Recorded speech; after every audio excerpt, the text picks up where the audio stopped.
Good morning students. प्रवक्ता दौलत Kumar, Shri Shakti degree college, शाखा हरी, घाटमपुर, कानपुर नगर। डीएलएड फोर्थ सेमेस्टर के छात्र छात्राओं के लिए पर्यावरण प्रदूषण के अंतर्गत आज लेक्चर नंबर 3 मृदा प्रदूषण। पिछले टर्न पर आप लोगों ने प्रदूषण के विषय में जाना था कि प्रदूषण क्या होता है, प्रदूषण के प्रकार। आज अगला प्रदूषण मृदा प्रदूषण। मृदा प्रदूषण के अंतर्गत मृदा प्रदूषण क्या होता है? सॉइल पोल्यूशन, प्रदूषित जल, वायु, कीटनाशक पदार्थ एवं घरेलू अपमार्जकों के मिट्टी में मिल जाने को ही मृदा प्रदूषण कहते हैं। दूसरी परिभाषा, बाह्य या आंतरिक कारणों से मृदा के भौतिक, रासायनिक एवं जैविक गुणों में ऐसा अवांछनीय परिवर्तन जिससे वह मनुष्य व अन्य जीव, पेड़ पौधों के लिए अनुपयोगी हो जाए, यह भी मृदा प्रदूषण है। अब मृदा प्रदूषण के स्रोत क्या हैं? Source of soil pollution. इसके स्रोतों के विषय में जानते हैं। पहला स्रोत है घरेलू अपशिष्ट। घरेलू अपशिष्ट में जैसे कूड़ा कचरा, डिटर्जेंट। दूसरा नगर पालिका अपशिष्ट। थर्ड पॉइंट कारखानों से निकला हुआ अपशिष्ट पदार्थ। चौथा कृषि में प्रयोग होने वाले अनेक प्रकार के कीटनाशक, रसायन आदि।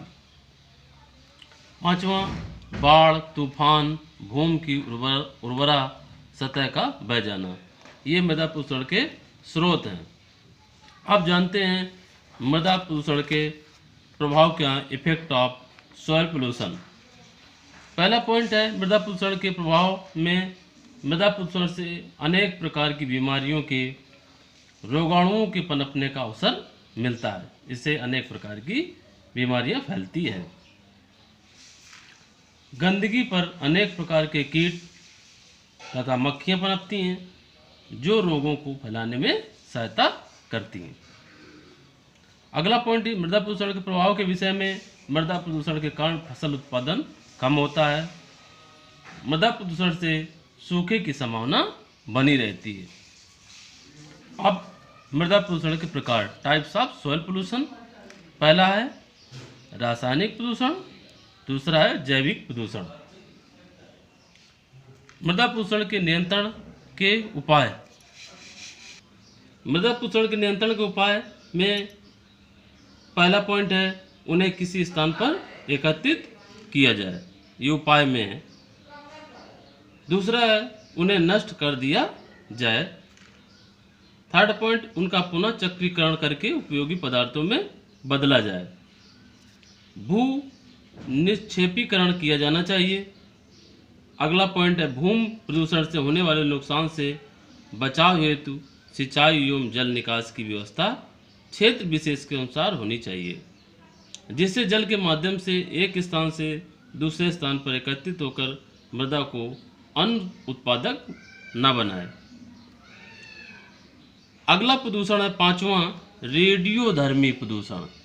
रेडियोधर्मी प्रदूषण क्या होता है? प्रकृति में कुछ तत्व ऐसे पाए जाते हैं जिनमें क्या होता है अल्फा, बीटा, गामा। गामा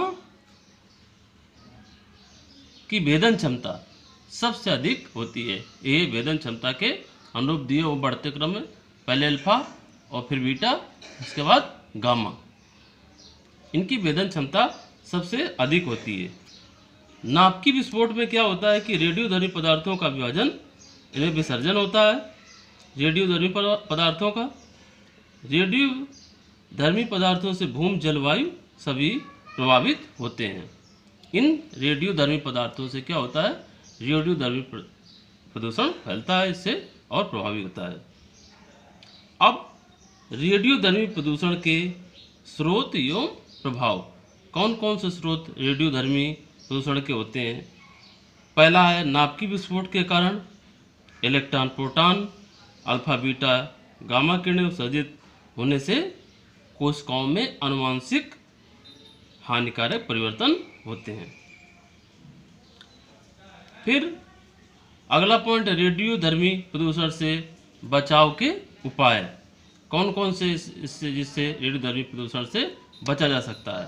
पहला है कि इसमें परमाणु रिएक्टर शहरों से दूर होने चाहिए, दूरस्थ नियंत्रण यंत्र की व्यवस्था होनी चाहिए, सामान्य व्यक्तियों के लिए ऐसे स्थलों पर प्रवेश वर्जित होना चाहिए।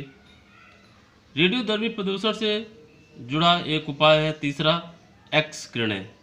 प्रयोगशालाओं एवं व्यावसायिक स्थानों पर काम करने वाले प्रत्येक कर्मचारी को फिल्म बैज का प्रयोग करना चाहिए।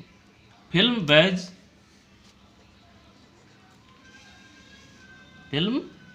बैज का प्रयोग करना चाहिए इसमें।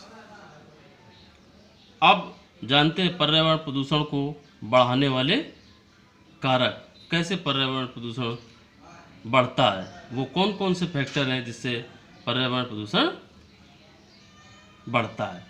पहला सबसे मुख्य कारण जनसंख्या में वृद्धि। जितनी ज़्यादा जनसंख्या होगी उतनी ज़्यादा प्रदूषण फैलेगा।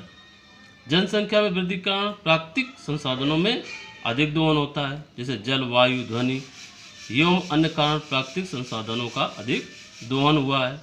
जल, वायु, ध्वनि अन्य प्राकृतिक समस्याएं बुरी तरह प्रभावित होती हैं।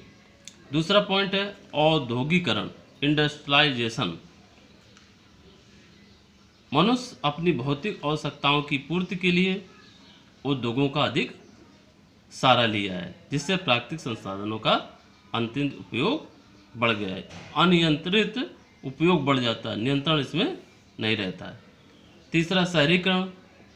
आजकल देख रहे हैं दिन प्रतिदिन गाँव में परिस्थितियाँ बदलने के कारण ग्रामीण शहरों की ओर पलायन कर रहे हैं। गाँवों में क्या होती है, जनसंख्या घटती जा रही है। प्राकृतिक वस्तुओं का दोहन हो रहा है, जिससे पर्यावरण प्रदूषित हो रहा है।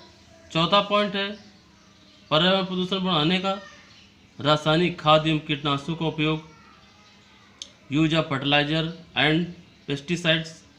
अधिक उत्पादन के कारण क्या होता है, लोग उत्पादन बढ़ाने के लिए रासायनिक खादों का प्रयोग अधिक किया जा रहा है। दूसरी ओर फसलों को कीड़े मकोड़ों से होने वाले हानि से बचाने के लिए कीटनाशक दवाओं का अधिक तादाद में प्रयोग किया जाता है। अगला पॉइंट युद्ध। युद्ध में क्या होता है, वार जिसको बोलते हैं। राष्ट्र के विकास के साथ साथ दिन प्रतिदिन आतंकवाद भी प्राणघातक कैंसर रोग की तरफ बढ़ रहा है, जिसकी किसी भी राष्ट्र के पास इलाज नहीं है। विषैले धुआं वायु में फैलकर पर्यावरण को दूषित कर रहा है।